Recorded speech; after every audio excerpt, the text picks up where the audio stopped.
안녕하십니까?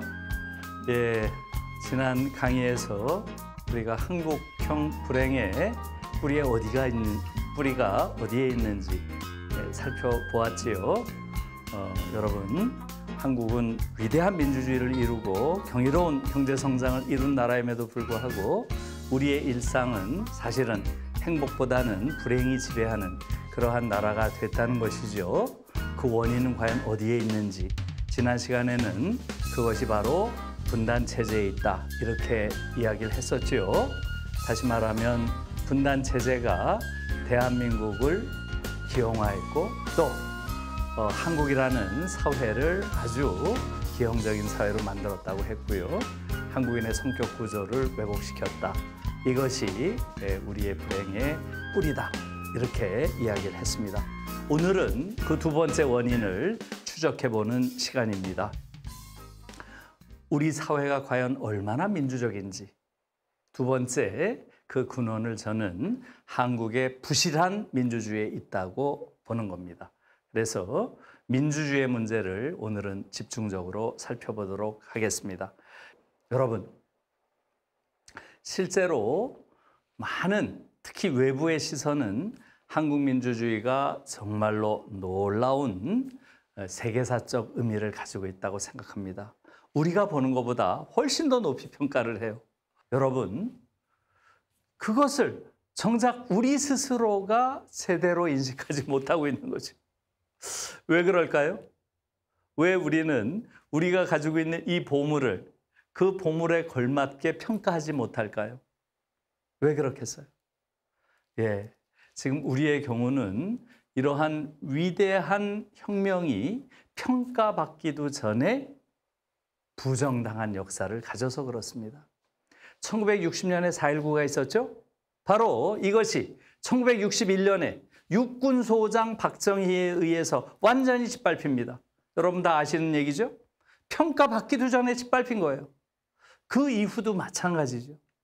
5월 18일, 1980년 5월 18일에 있었던 광주의 그러한 민주화운동, 또 그 직전에 있었던 79년에 있었던 부산과 마산에서의 소위 부마민주항쟁, 이런 것들이 정말로 굉장히 위대한 그러한 혁명임에도 불구하고 평가받기도 전에 이번에는 어떻게 됐어요? 육군소장 전두환에 의해서 또 짓밟혔습니다. 그리고 1987년 60항쟁이라고 하는 거대한 민주화 운동 또한 육군소장 노태우가 대통령이 됨으로써 그 역사적 의미를 완전히 잃어버리게 됐어요. 심지어 2016년 우리가 촛불혁명이라고 부르는 이것조차도 육군소장, 기무사령관 조현천에 의해서 진압될 뻔했죠. 그들이 음습한 벙커에 모여가지고 그날 모인 그 광화문에 모인 그러한 시민들을 향해서 탱크로 진압하겠다, 이러한 계획을 세운 것이 나중에 다 밝혀졌습니다.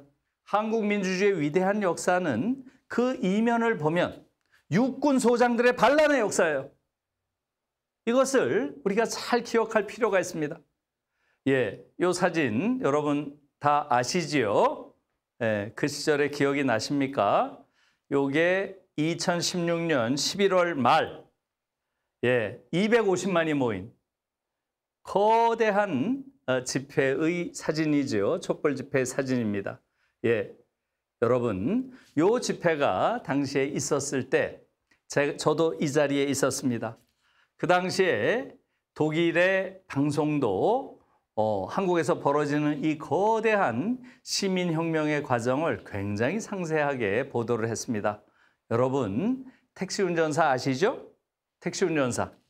이 택시 운전사에서 독일 방송 기자가 나오죠?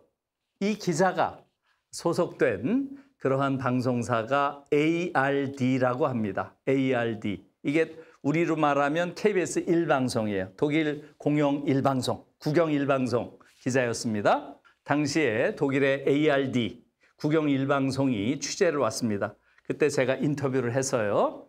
그래서 제가 이렇게 얘기를 했습니다. 이것을 봐라. 이것이 가지고 있는 의미는 한국 민주주의가 얼마나 위대한지 그것을 보여주는 것이다. 당신은 잘 모르겠지만 이것은 우연히 일어난 일이 아니다. 제가 그렇게 얘기를 했어요. 한국의 민주주의는 위대한 역사를 가지고 있다. 이러면서 5.18, 4.19, 5.18, 60 이러한 역사 속에서 촛불혁명도 일어난 것이다. 제가 이렇게 얘기를 했어요. 그런데 제가 이렇게 이야기를 하면서 동시에 내가 지금 말이 안 되는 소리를 하고 있구나. 내 말이 모순되는구나 하는 걸 금방 느꼈어요. 왜 그렇겠어요, 여러분? 위대한 민주혁명의 역사라는 건 안 갖는 게 좋죠. 한 번으로 끝났어야죠. 4.19 혁명으로 끝났어야죠. 그럼에도 불구하고 5.18, 그 다음에 60, 그 다음에 촛불혁명으로 이어지는 끊임없이 연속적인 혁명이 있었다는 이야기는 뭐예요? 한국 민주주의가 위대할 뿐만 아니라 한국 민주주의가 취약하다는 걸 보여주는 거죠. 제가 그것을 느꼈어요. 말을 하면서. 자, 이 사진을 한번 보세요. 이 사진을 보면 이것은 또 다른 사진이죠. 여기서 보면 여기 지금 승객 직원 굶기는 갑질 3구 이런 거 보니까 아마 아시아나 항공사의 직원들이 나와서 시위를 하는 모습이죠. 여러분 어떻습니까? 앞에 있었던 그 촛불 집회의 사진과는 다른 것이죠? 여기서 무엇이 다른가요? 여러분들이 보시다시피 마스크를 하고 있죠? 마스크만 한 것이 아닙니다. 마이크에도 음성 변조 장치를 달았다는 거예요. 왜 그렇겠어요? 두려움 때문이겠죠. 두려움. 다시 말하면 이 두 개의 사진은 굉장히 한국 민주주의의 특성을 보여주고 있습니다. 다시 말하면 한국 민주주의는 대통령은 비판할 수 있지만 아직 사장은 비판하지 못하는 거예요. 사장을 비판할 때는 두려워서 마스크를 하고 음성 변조기를 달아야 시비를 할 수 있는 이게 지금 한국 민주주의의 현 주소인 거죠.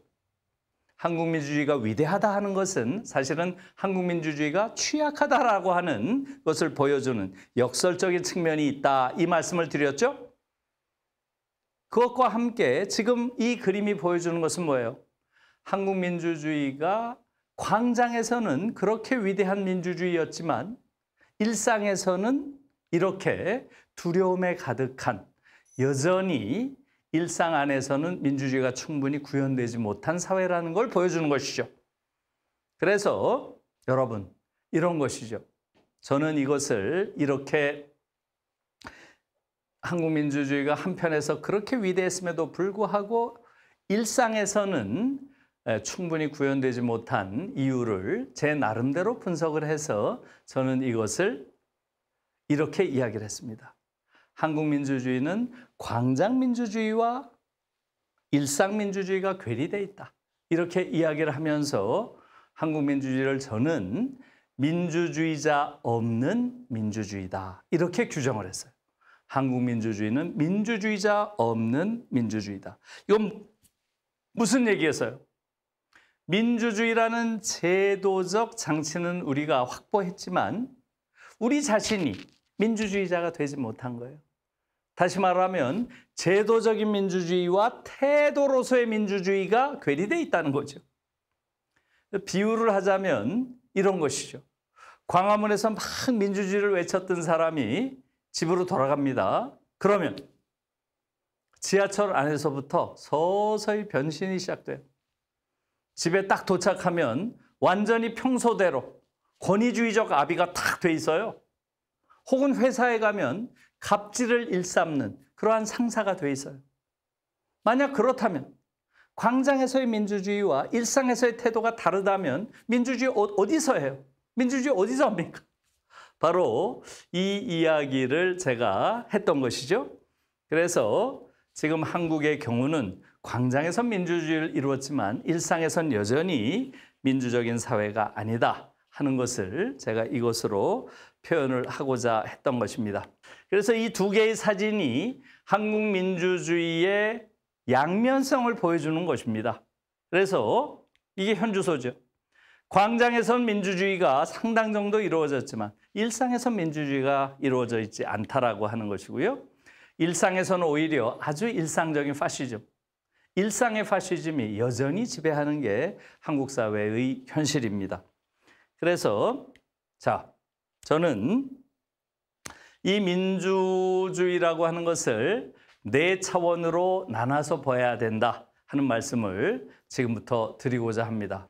여러분, 먼저 정치민주화. 지금 한국의 정치민주화는 어떻습니까, 여러분? 정치민주화 어느 수준까지 돼 있는 것 같아요? 이것은 제가 바로 이전 강의에서 말씀드린 것처럼 우리가 생각하는 것보다 외부에서 한국의 정치민주화에 대해서 굉장히 높게 평가를 합니다. 그래서 지금 정치민주화는 아시아에서 우리 정도의 민주적인 제도를 갖추고 있는 나라는 많지 않다라고 할 정도로 상당히 높은 수준으로 평가되고 있습니다.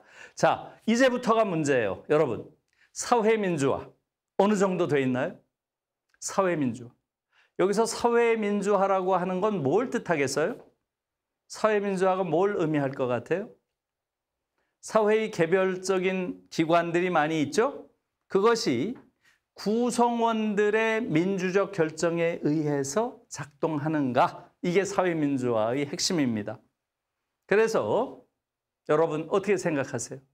여러분들이 속해 있는 학교 또는 어떤 기관 내에서 과연 그 구성원들의 의사에 의해서 그 기관이 운영되고 작동하는 이러한 방식이 어느 정도 이루어져 있나요?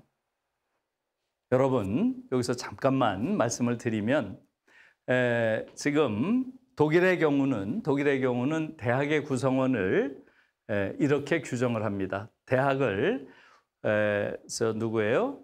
빌헬름 폰 훔볼트라고 하는 그러한 사상가가 자유롭고 평등한 학문 공동체라고 규정을 해요. 학문 공동체. 그래서 독일에서는 지금 대학의 구성원을 학문 공동체니까 누구겠어요? 학생, 교수, 그 다음에 또 한 그룹이 누구겠어요? 예, 바로 강사와 조교.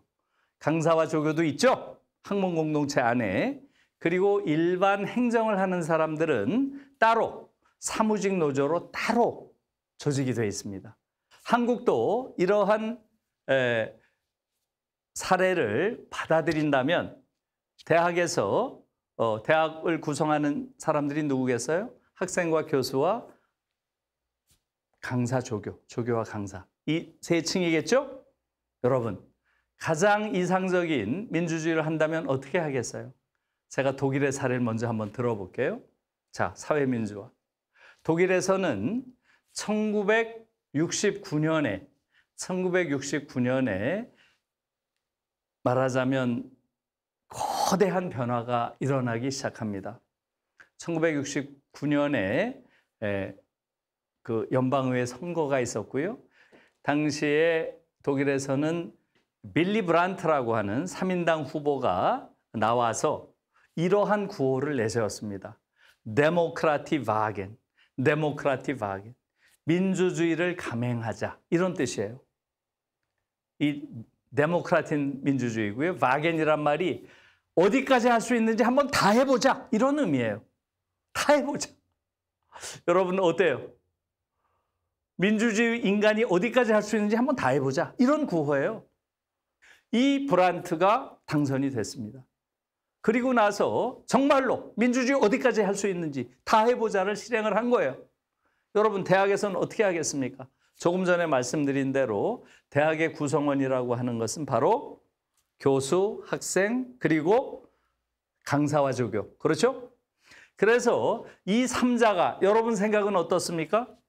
어떻게 권력을 나눠 가지면 가장 이상적인 그러한 민주주의가 될까요?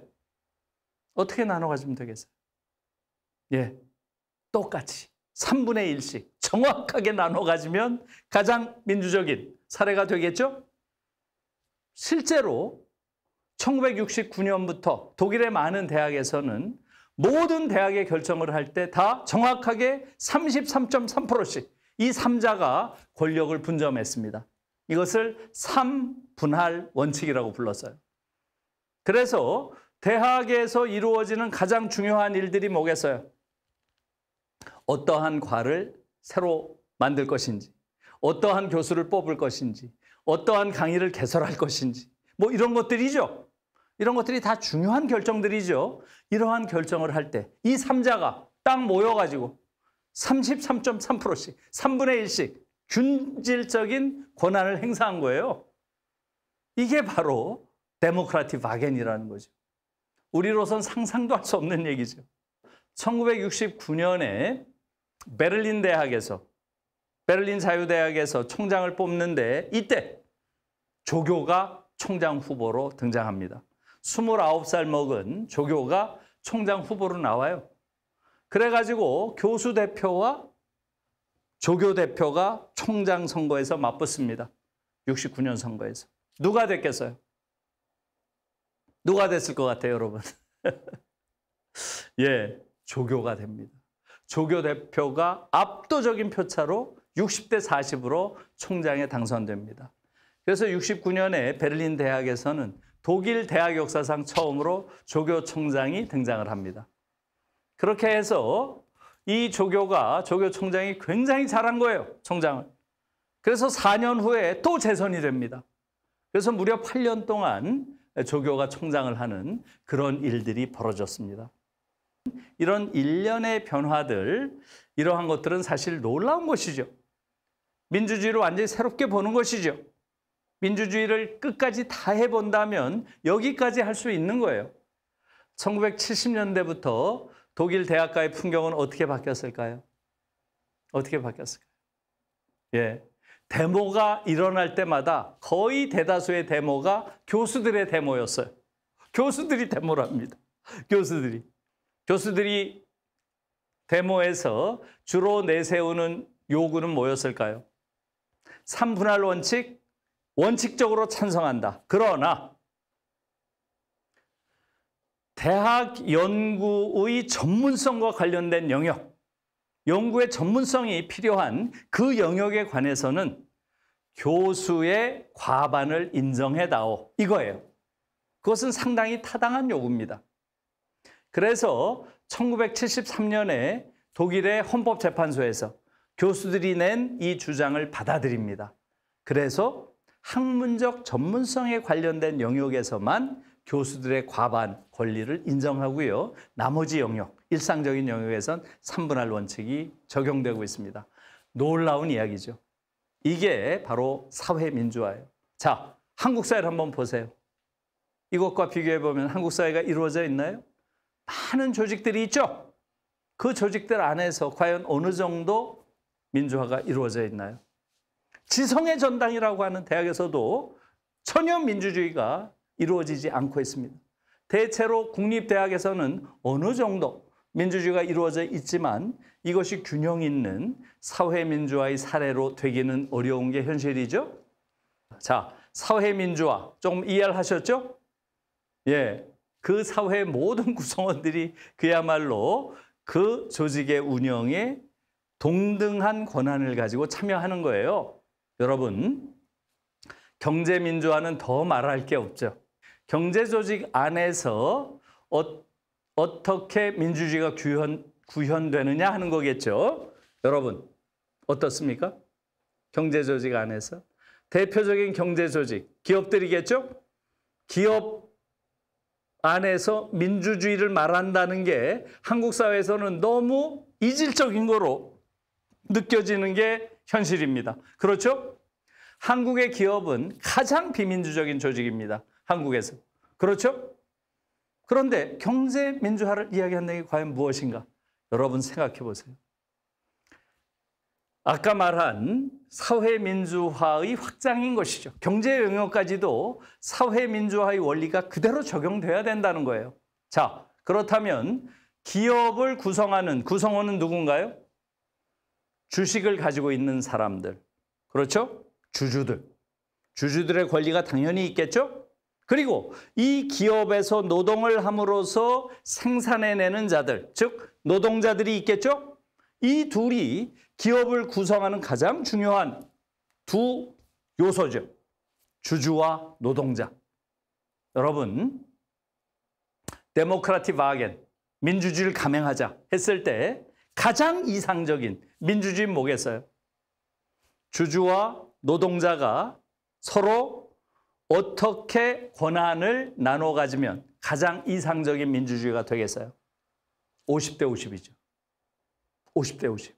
그래서 독일의 기업들 노동 이사가 50%, 주주 이사가 50% 들어가 있습니다. 이사회. 정말 놀라운 이야기죠. 노동 이사 50%, 주주 이사 50%가 이사회를 구성하고요. 이 이사회에서 하는 가장 중요한 일이 뭐겠어요? 바로 CEO, 사장을 뽑는 거죠. 그러면 제일 중요한 사장, 사실상 누가 뽑아요? 이사회에서 하는 가장 중요한 사장 뽑는 거죠. 누가 뽑아요? 여러분, 주주이사들은 대체로 두세 패로 갈라져 있습니다. 왜? 이해관계가 다르니까. 그에 반해서 노동이사들은 딱 뭉쳐있죠. 그러니까 노동이사들의 표를 얻지 못하는 한 사장은 될 수가 없어요. 가장 강력한 게 노동자들의 힘입니다. 그래서 사실상 독일에서는 노동자들이 사장을 임명한다. 이렇게 이야기를 합니다. 여러분, 우리와는 정반대의 세상인 거죠. 그러한 관행이 지금 독일에서 이루어지고 있다는 거죠. 여러분 어때요? 놀라운 이야기죠. 우리로선 상상도 할 수 없는 얘기죠. 노동자들이 그렇게 강한 힘을 가지고 사실상 사장을 임명하는 그런 체제라는 거예요. 자, 그러면 어떻게 될 것 같아요? 여러분, 오늘날 독일 경제가 이렇게 노사 공동 결정제를 해서 망했나요? 특히 독일 경제는 위기가 왔을 때 더 강합니다. 위기가 왔을 때. 위기 속에서 훨씬 더 강한 그러한 경제가 독일 경제예요. 여러분, 2008년에 세계 금융위기가 왔죠? 그 당시에 어떻게 됐나요? 독일 경제만 치고 올라갔죠. 왜 그렇겠어요? 노동자들이 노동 현장을 잘 알 뿐만 아니라 회사 경영에 대한 모든 것을 알고 있잖아요. 그러니까 위기가 오면 어떻게 돼요? 먼저 선제적으로 노동자들이 제안을 합니다. 지금 경영 지표가 너무 어려운 거 우리가 알고 있다. 그러니 우리가 임금 인상 요구하지 않겠다. 필요하다면 초과, 필요하다면 연장 근무도 감수하겠다. 그러나 해고는 절대 안 된다. 이런 식으로 선제적으로 문제를 제기하는 거죠. 제안을 하는 겁니다. 이렇게 해서 위기가 왔을 때 오히려 독일에서는 서로 노동과 주주가 기업 내에서 서로 협력하는 이러한 관계가 공고해진다는 겁니다. 그렇게 됨으로써 오히려 위기 때 더 성장하는 이런 모습을 보이는 거죠. 일반적인 기업에서는 어떤가요? 가장 약한 고리인 노동자를 해고하잖아요. 그렇게 되면 갈등이 격화되고 결국은 기업 자체가 흔들리는 이러한 악순환이 되는 거죠. 바로 독일의 기업들이 강한 이유는 바로 독일의 경제민주화가 튼튼하게 뿌리를 내려서 그렇다는 거예요. 어떤 노사공동결정제를 가진 나라가 더 안정적인 성장을 할까요? 아니면 없는 나라가 더 성장에 유리할까요? 이것을 보여주는 대표적인 사례가 바로 세계 금융위기 때였죠. 이때 노사공동결정제를 하는 나라들이 대체로 안정적으로 이 위기를 넘어섰습니다. 그에 반해서 노사공동결정제가 없는 나라들, 이러한 나라들이 치명적인 위기를 겪었습니다. 이런 나라가 어디겠어요? 바로 영어권 국가들입니다. 영어권. 어디겠어요? 유럽에서는 잉글랜드, 웨일즈, 아일랜드 이런 나라들. 그리고 남유럽 국가들이에요. 남유럽. 어디겠어요? 스페인, 또 이탈리아, 그리스. 이런 나라들은 노사공동결정제가 없는 나라입니다. 치명타를 입었죠. 이 당시. 그에 반해서 노사공동결정제가 있는 나라들은 위험을 굉장히 슬기롭게 넘어섰다. 여러분들 기억하시죠? 그래서 노사 공동 결정제라는 건 경제민주화의 핵심입니다. 독일의 경우는 지금 전 세계에서 유일하게 50%예요. 노사 공동 결정제 중에서 50% 노동자가 들어간 나라는 독일이 유일합니다. 이건 정말 혁명적인 거죠. 노동자 50% 들어간 나라. 대체로 프랑스와 스웨덴이 30%, 그리고 많은 나라가 20%입니다. 20%, 30%, 50% 이렇게 되어 있는데요. 지금 한국은 어떻습니까, 여러분? 한국은 이것을 박원순 시장 시절에 한번 시도했어요. 노동이사제란 이름으로. 당시에 서울시에서 운영하는 공기업들 안에서 노동이사 1명을 넣는 이러한 실험을 했습니다. 그 당시에 제가 그것을 보고 바로 독일의 경제기적을 만든 것은 다름 아닌 노사 공동결정제다, 이런 취지의 칼럼을 쓴 적이 있습니다. 그래서 이것은 바로 경제민주화의 가장 대표적인 사례죠. 어떻게 이런 일이 가능했을까요?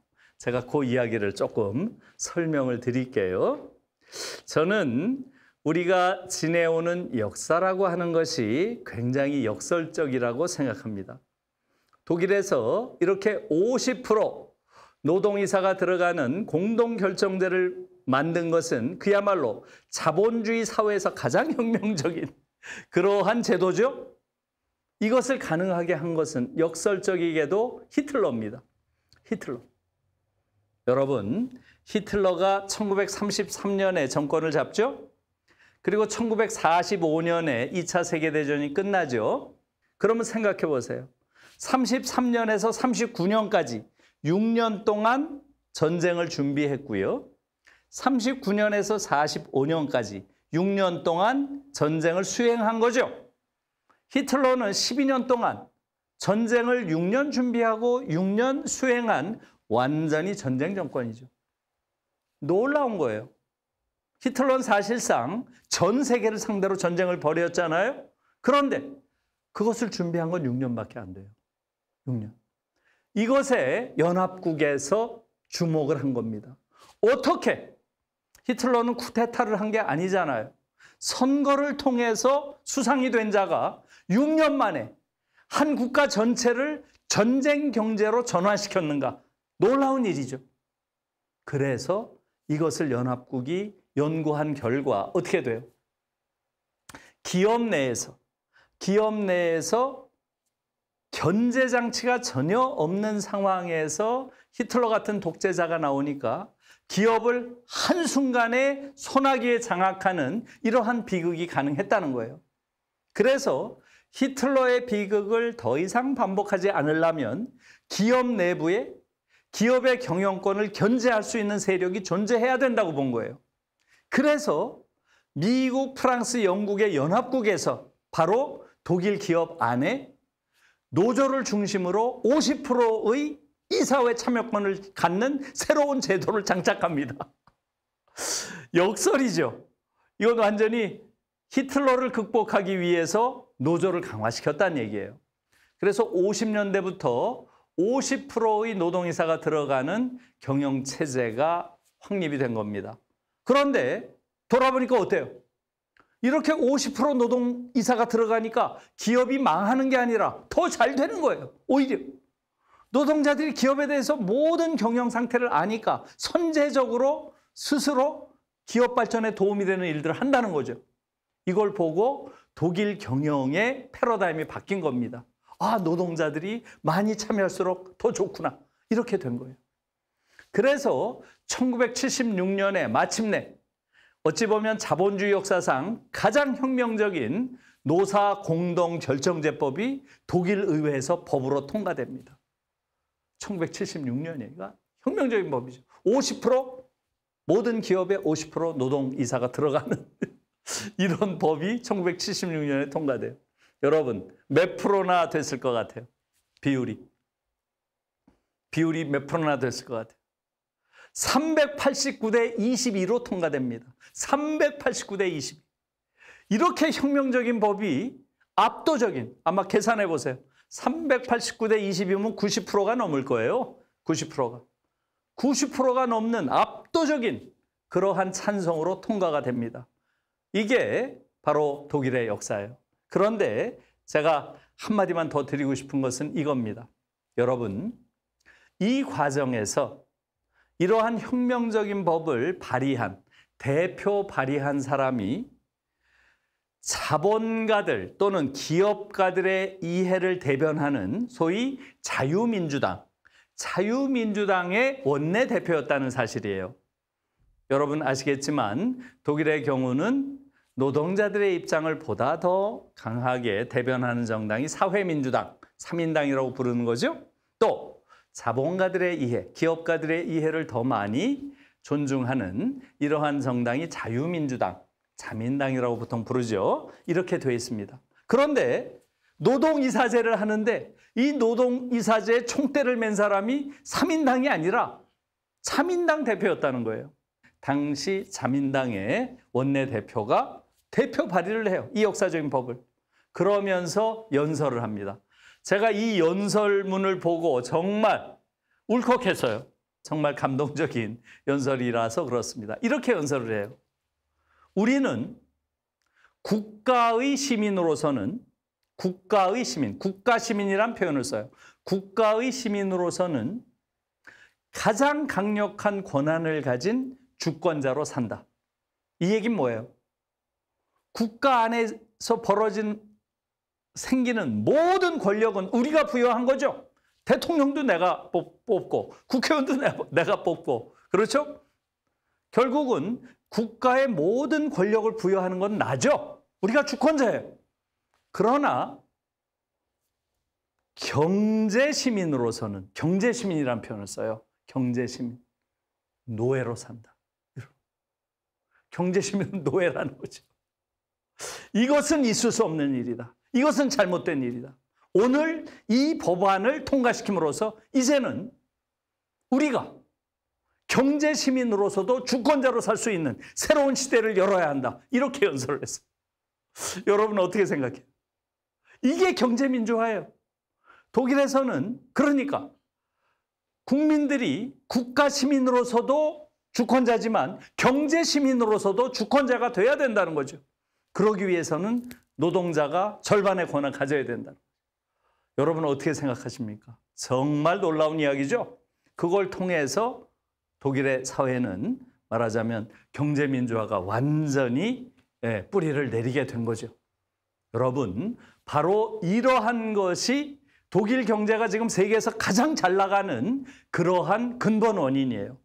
결국 민주주의가 잘 돼야 경제도 성장하는 거죠. 특히 민주주의가 잘 될수록 기업 내에서 노동자와 자본가들 사이에 또는 노동자와 주주들 사이에 서로 협력하는 산업 평화라는 게 정착될 수 있다는 겁니다.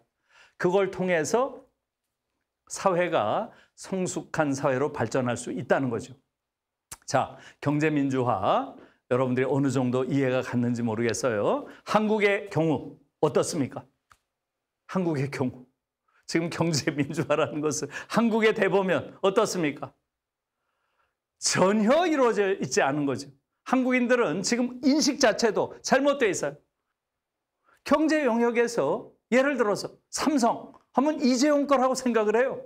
그게 맞습니까? 이재용은 주주로서 대체로 지금 3% 정도 가지고 있다는 거 아니에요?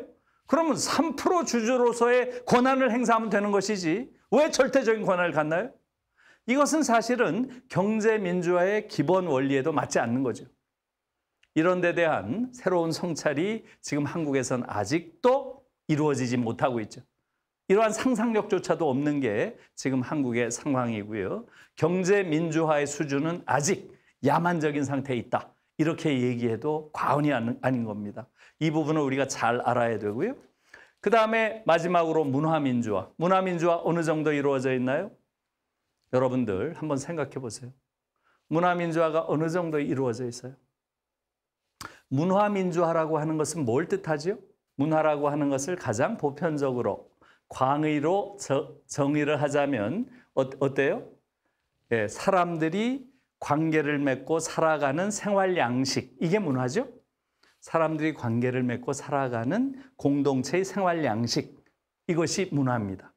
그러면 사람과 사람이 어떤 관계를 맺고 살아가느냐 하는 거죠. 지금 그것이 민주적 관계를 맺고 있나요? 예. 그렇다고 답하기가 어렵죠? 여러분, 68혁명이라는 말을 들어보셨는지요? 68혁명. 예, 잘 못 들어보셨을 거예요. 지금 이 68혁명은 오늘날의 세계를 만든 가장 중요한 전환점입니다. 오늘날의 세계, 오늘날의 특히 서구는 68혁명의 산물입니다. 68혁명이 만들어낸 세계다. 이렇게 얘기해도 과언이 아니에요. 그런데 한국인들은 대부분의 한국인들이 68혁명 모릅니다. 왜 그렇겠어요? 오늘날의 세계를 만들어낸 하나의 거대한 발원지가 68혁명인데 한국인들은 왜 모를까요? 한국은 주요 국가 중에서 68혁명이 오지 않은 유일한 나라예요. 이것을 인식할 필요가 있습니다. 주요 국가 중에서 68혁명에 영향이 미치지 않은 유일한 예외적인 나라가 한국이에요. 그래서 한국인들은 아직도 68에 대해서 잘 몰라요. 68이 전 세계를 변화시켰는데 한국인들만 변화시키지 않은 거죠. 조금만 설명을 드릴게요.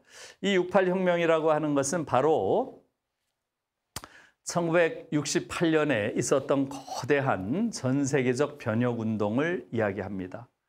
68혁명이 일어난 가장 중요한 원인은 바로 베트남 전쟁이었어요. 베트남 전쟁. 이 베트남 전쟁을 이 1965년부터 시작이 되죠. 그리고 이 베트남 전쟁을 보면서 많은 특히 서구의 젊은이들이 미국에 대해서 새롭게 보게 됩니다. 그 이전까지 미국은 어땠어요?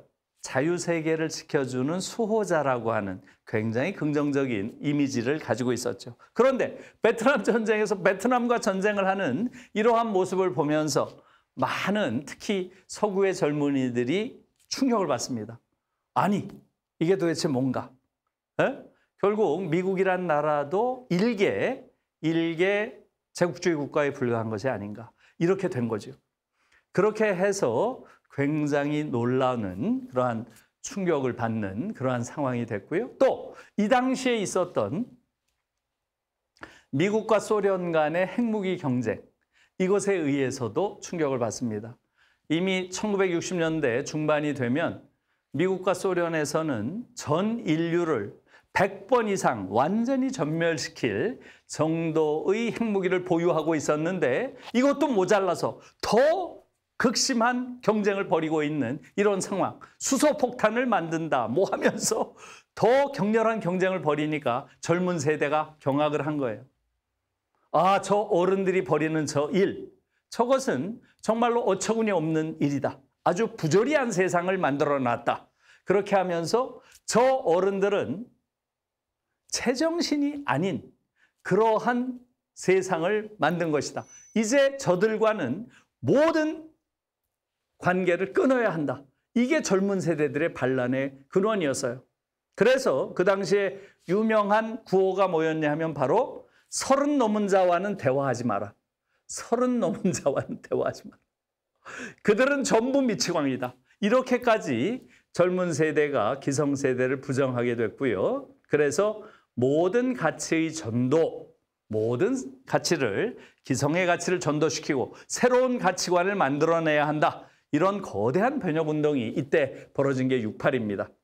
여러분, 그래서 이 68 시기에 있었던 가장 대표적인 구호가 모든 형태의 억압으로부터의 해방이었어요. 모든 형태의 억압으로부터의 해방. 여러분, 어때요? 그 말만 들어도 좀 가슴이 뛰지 않아요? 우리를 억압하는 형태, 다양한 형태의 억압들이 있죠? 이것을로부터 해방시키는 것, 이것이 68의 구호였고요. 이것은 국가마다 조금씩은 달랐죠. 억압의 내용이. 당시 68년 상황에서 미국의 경우는 가장 큰 사회적 쟁점이 됐던 게 뭐였겠어요? 백인의 억압으로부터 흑인 해방. 이것이 가장 큰 것이었어요. 그래서 아마 여러분들이 마틴 루터 킹 목사를 기억하실 겁니다. 킹 목사가 68년에 암살당하죠. 그래서 이걸 계기로 해서 거대한 흑인 해방 운동이 미국 전역을 휩쓸게 되죠. 또 프랑스의 경우는 어떤 억압에 대한 저항이 가장 컸을까요? 자본주의 사회에서 모든 사람들이 느끼는 거죠. 예, 자본의 억압으로부터 노동해방. 이게 프랑스에서는 가장 강력한 이슈였어요. 그래서 노동해방 운동이 프랑스에서 가장 거세게 일어났고요. 또 예를 들어서 여러분들이 아마 잘 아실 거예요. 프라하의 봄 기억하시죠? 체코의 경우는 소련의 제국주의적 지배로부터 자유화, 민주화. 이걸 외쳤죠? 이건 우리가 다 알고 있죠? 프라하의 봄으로. 이것도 다 68년이에요. 그래서 이 68혁명이라고 하는 것이 1968년 5월에 프랑스의 총파업을 계기로 이 불길이 타올랐고요. 이게 전 세계로 번져간 거예요, 여러분. 파리에서 타오른 불길이 베를린으로, 또 로마로, 바르셀로나, 마드리드, 리사본, 서유럽 전체를 휩쌌고요. 이것이 그 당시에 소위 아이언 커튼, 철의 장막이라고 하는 동유럽까지도 넘어가서 프라하, 부다페스트, 바르샤바까지 68의 영향이 컸고요. 이것이 다시 도보 해협을 건너서 런던, 또 대서양을 건너서 뉴욕까지 간 거예요. 이것이 미 대륙을 건너서 샌프란시스코까지 간 겁니다. 여기서 히피 문화가 생긴 거죠. 샌프란시스코는 히피들의 고향이었죠. 이들도 바로 68이 만들어낸 하나의 거대한 운동이죠. 이것이 태평양까지 건넜어요, 여러분. 태평양까지. 그래서 일본까지 왔습니다. 일본의 도쿄대, 와세다대가 일본 68의 근거지였어요.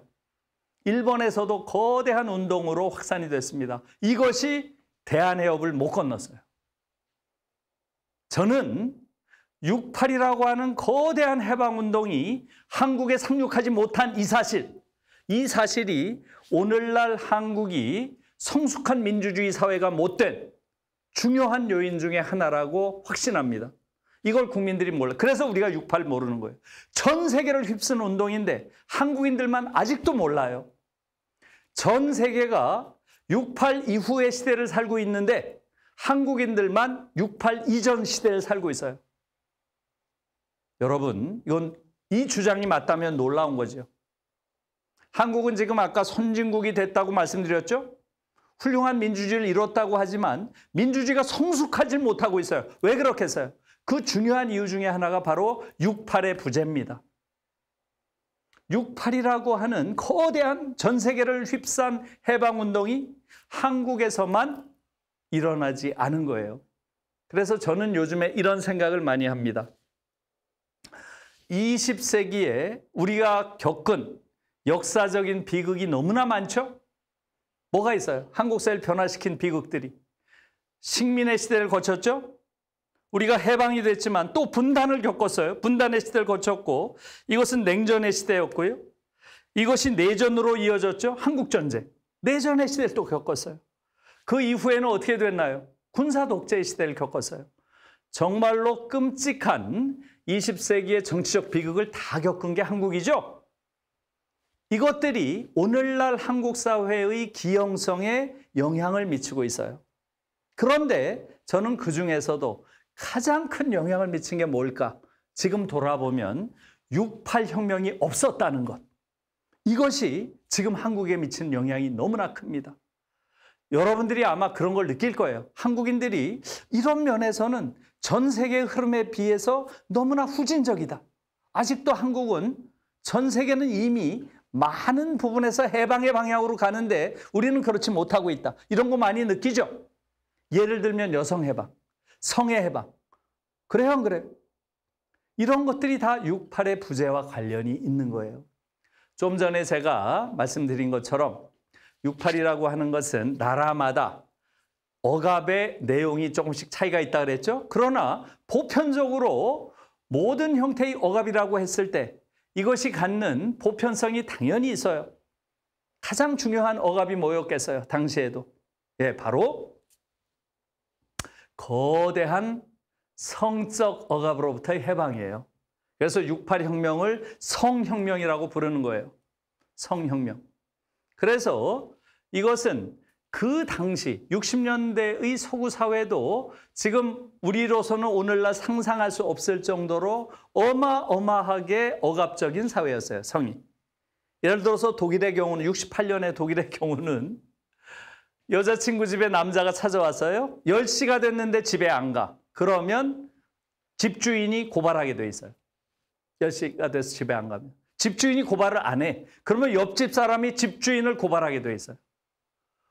정말 상상도 할 수 없는 얘기죠. 그 정도로 고루한 성윤리가 그 당시에 독일에서도 자리 잡고 있었어요. 또 프랑스의 사례를 들어봤고요. 68년까지 프랑스에서는 부인이, 여성이 은행에서 계좌를 틀려면 남편의 허가서를 받아와야 돼요.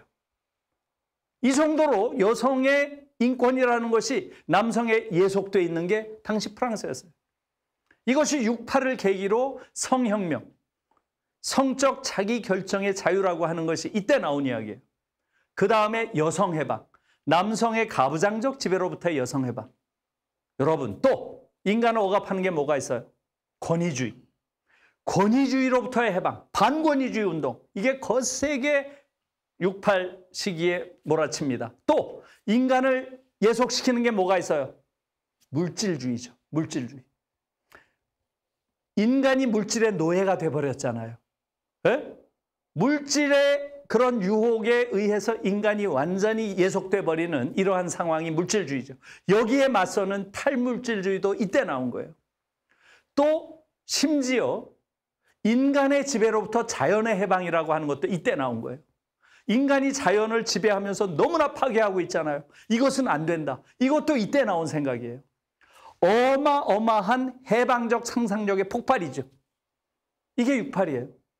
지금 말씀드린 대로 이러한 모든 것들, 이러한 것들이 전 세계를 휩쓸었어요. 딱 한 군데만 안 왔죠. 어디예요? 대한민국입니다. 대한민국은 전혀 오지 못했어요. 당시에 박정희 소장이 독재를 하던 시절이었고요. 이러한 68의 물결이 들어오는 걸 완전히 차단했습니다. 그리고 우리는 당시에 전 세계에서 유일하게 베트남 전쟁에 지상병을 파병한 나라예요. 전 세계가 반대하는 그 전쟁에 우린 지상병을 파병했습니다. 유일한 나라예요. 그랬기 때문에 68이 우리에게 돌아오질 않은 거죠. 그 역사적인 후과를 오늘날 보고 있는 거예요.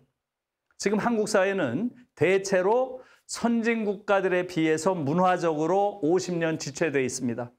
보세요. 한국의 지금 성문화 한번 보세요. 성문화. 매일 TV를 틀면 여기저기서 성적인 착취와 학대가 벌어지고 있는 일들이 계속 나옵니다. 왜 그렇겠어요? 심지어 다른 영역에선 꽤 괜찮은 사람들도 성과 관련해서는 대단히 미숙한 태도를 보이면서 그가 쌓아올린 명성을 다 잃어버리는 이러한 일이 비일비재하죠. 왜 그렇겠어요? 성혁명이 없어서 그래요. 성과 관련해서 공론장에서 합의된 것이 없습니다. 이게 지금 68의 부재가 보여주는 대표적인 거죠. 아까도 말씀드린 것처럼 OECD 국가 중에서 여성 차별이 가장 심한 나라가 한국이라고 그랬죠? 이것도 68의 부재 때문이에요. 68은 여성 해방 운동의 성격이 있다 그랬죠? 또 지금 한국처럼 이렇게 권위주의적인 사회가 어디 있어요? 엄청난 권위주의가 여전히 지배하고 있는 사회예요. 또 탈물질주의라는 게 없는 사회예요. 한국은 탈물질주의라는 것이 상륙해 본 적이 없어요. 한국인들은 물건을 많이 갖는 게 삶의 유일한 목적인 것처럼 행동합니다. 좋은 차를 갖는 것, 좋은 아파트, 좋은 물건. 지금 유럽을 한번 보세요. 대다수의 사람들이 물건의 유혹으로부터의 해방이라는 게 성숙한 삶의 가장 중요한 요소라고 생각해요. 탈물질주의적 삶을 추구합니다. 한국에서 그런 사람 봤어요? 한국인들은 99%가 물질주의에 예속되어 있습니다. 아직도. 이것도 저는 68의 부재가 만들어낸 문제라고 봐요. 그래서 지금 문화민주화라고 하는 측면은 바로 모든 형태의 억압으로부터의 해방이라고 하는 거대한 문화혁명이 한국에서 일어나지 않았기 때문에 한국 사회는 여전히 문화적으로 대단히 억압적이고 권위주의적인 문화 속에 살고 있고요. 또 30년 군사 독재가 우리에게 남겨놓은 파쇼적인 일상이 거의 청산이 되지 않았습니다. 그래서 군사문화, 권위주의 문화가 한국처럼 이렇게 강한 나라가 없습니다. 이것이 문화민주화가 되지 않은 중요한 이유예요.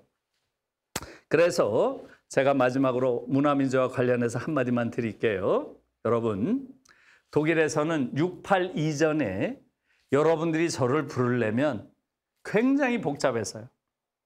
학교에서 여러분들이 예를 들어서 저에게 질문을 하고 싶다 하면 이렇게 했어야 돼요. 손을 들고 Sehr geehrter Herr Professor Dr. 누리 킴 이렇게 불러야 돼요. 아주 존경하옵는 박사이자 교수이신 김누리 씨 이렇게 부른 거예요. 그러니까 그 언어 하나하나에 붙어있는 그 권위주의가 느껴지세요? 6.8 이후에는 어떻게 불렀겠어요? 손 들고 누리 이렇게 불렀어요. 이름으로 딱 부르기 시작한 거예요. 6.8 이후에는 서로 모든 인간관계가 이름과 이름으로 불리는 이런 관계가 됐어요. 다시 말하면 학생과 교수 사이에, 아버지와 자식 사이에, 또 남편과 부인 사이에 이런 모든 인간관계가 민주적 관계로, 수평적 관계로 바뀐 거죠. 이거야말로 혁명이죠. 이게 문화혁명이에요. 문화민주화 이해하셨죠? 자, 그러면 이제 종합적으로 한번 생각을 해보세요. 한국 사회, 위대한 민주주의를 이룬 거 분명하죠? 광장에서 민주주의를 이뤘죠? 일상에서 민주주의가 지금 안 되고 있죠? 이것을 구체적으로 민주화의 네 영역으로 나눠서 생각을 해보니까 그 이유를 이제 좀 이해를 하셨죠? 정치민주화는 우리가 꽤 이루었어요. 그러나 사회민주화 거의 이루어지지 않고 있죠? 경제민주화 전혀 이루어지지 않고 있죠? 문화민주화 거의 이루어지지 않았습니다.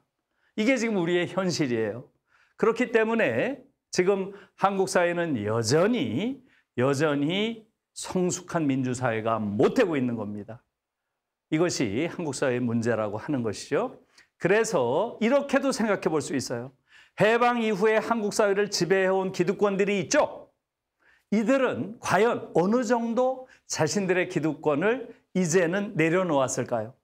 이렇게 물어보면 거의 내려놓은 게 없습니다. 한국 사회는 오히려 한국 사회를 지배해온 기득권들의 경우는 오히려 그들의 권력이 더 강해졌어요. 더 민주화되지 않았다는 거죠. 그들이 잃은 유일한 영역은 바로 정치 영역입니다. 정치 영역만 권력을 잃었어요. 그렇기 때문에 나머지 영역, 사회 영역, 경제 영역, 문화 영역에서는 여전히 그들의 지배가 강고합니다. 어떤 면에선 더 강고해졌어요. 그러니까 이들 입장에서는 어떻게 해요? 정치 영역에 자신들이 빼앗긴 권력을 다시 회수하기는 어려워졌죠. 국민들의 의식이 높아졌어요. 이제는 군인들을 동원해서 정치 권력을 다시 회복하기는 어렵게 돼 있어요. 그러니까 어떻게 합니까? 정치를 악마화합니다. 정치를 악마화해요. 그래서 정치에 국민들이 관심을 가지고 참여하지 못하도록 끊임없이 정치 영역을 악마화합니다. 그래서 이 정치라는 영역은 두 가지 측면이 있는 거예요. 한편에서는 한국 사회의 기득권들이 정치를 악마화하는 측면이 있고요. 또 다른 측면에서는 실제로 한국의 정치가들이 너무나 수준 이하인 이 두 가지 측면이 같이 있는 거죠. 자, 그래서 조금 전에 지금 이 네 가지 민주화의 네 가지 차원을 보셨는데요. 그중에서 어떻습니까? 우리가 정치민주화는 상당 정도 이루었지만 사회민주화는 거의 이루지 못하고 있다. 경제민주화는 사실상 전혀 이루지 못하고 있다. 문화민주화도 거의 이루지 못하고 있다. 이게 지금 우리 민주주의의 상황이고요. 그래서 앞으로 우리가 이룩한 정치민주화를 통해서 사회민주화, 경제민주화, 문화민주화를 이루고 그러한 과정을 통해서 한국 민주주의를 보다 성숙한 민주주의로 만드는 것, 이것이 우리에게 지금 남겨져 있는 과제라고 생각합니다. 그래서 우리가 민주주의를 이루었음에도 불구하고 민주적이지 못한 이유는 바로 한국 민주주의가 성장했지만 성숙하지 못했기 때문이다. 이것이 한국 사회 불행의 또 다른 근원이다. 하는 말씀을 오늘 드렸습니다. 예, 고맙습니다. 오늘 강의는 마치겠습니다.